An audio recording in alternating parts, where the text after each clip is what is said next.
Hello, William and Ellie. Hey, Riley and Mac, Olivia, Maddie, and Jack, Frosty exclaimed with a roar of laughter.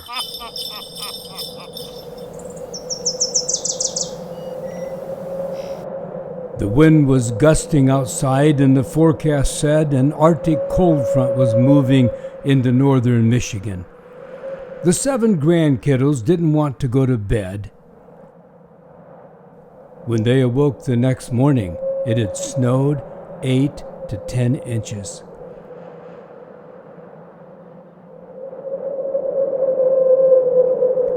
The next morning, Papa went outside with William, Mac, Riley, and Ellie to check the bird feeders. They were startled by a voice that said with a joyful laugh, "I'm early." We all turned around, and there was Frosty with a big smile on his face. "What are you doing here?" Ellie asked. "I'm here for Thanksgiving," he shouted. "Are you going to stay through Christmas?" Riley inquired. "If it stays cold enough," Frosty responded. Frosty loved the birding area, and our woodpeckers flew over and settled on his outstretched arms. Frosty began telling stories about the many children he met around Christmas time. William interrupted.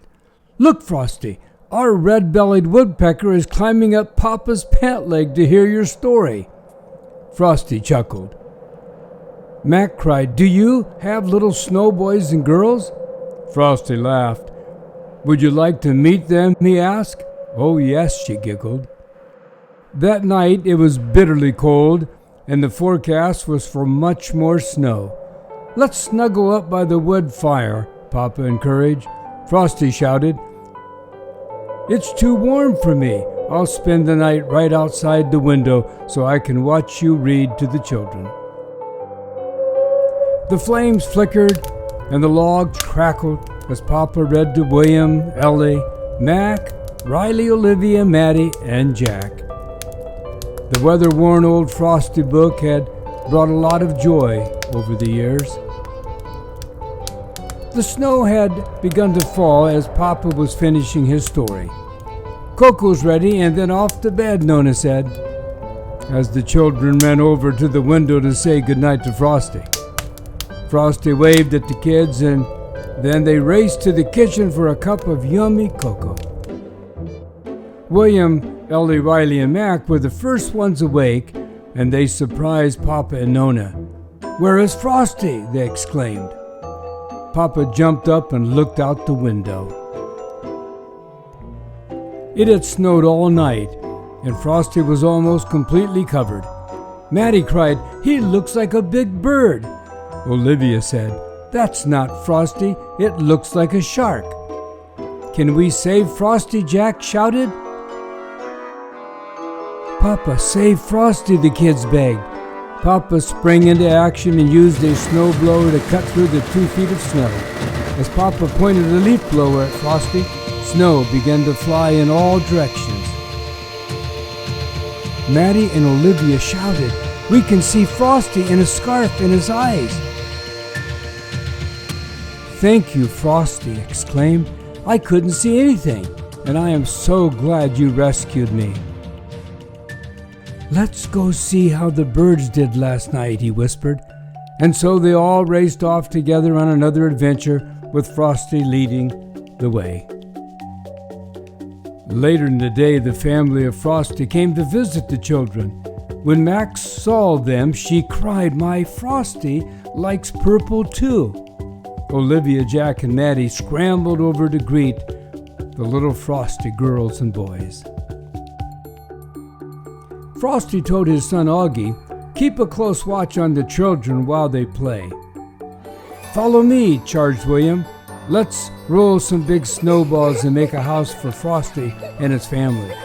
"Hurry, hurry," called Riley. "We wanted to surprise you for Thanksgiving," Frosty laughed. "But we better make haste. Cold weather is only going to last a couple of days." The children and the Frosty kids played in the nearby woods and built a snow fort together. That night, the children gathered around the wood-burning fire and said their prayers before bed. Thank you, Jesus, for watching over us and helping Frosty and his family come and visit for Thanksgiving, Ellie prayed. Nona and Papa tucked Jack and Maddie and Olivia, and also Mac, Ellie, Riley, and William into bed. Let's get up early in the morning and say goodbye to Frosty, Nona exclaimed. The next morning, Frosty and his family were waiting on the porch for the kids to jump out of bed. They wanted an early start on their journey north. Get up, prodded William. We need to say goodbye to our friends. We must go further north today, where it's colder, Frosty said. They all hugged, and then they were on their way. We love you, Frosty, Mac called after them. Will you come for Christmas? Ellie shouted.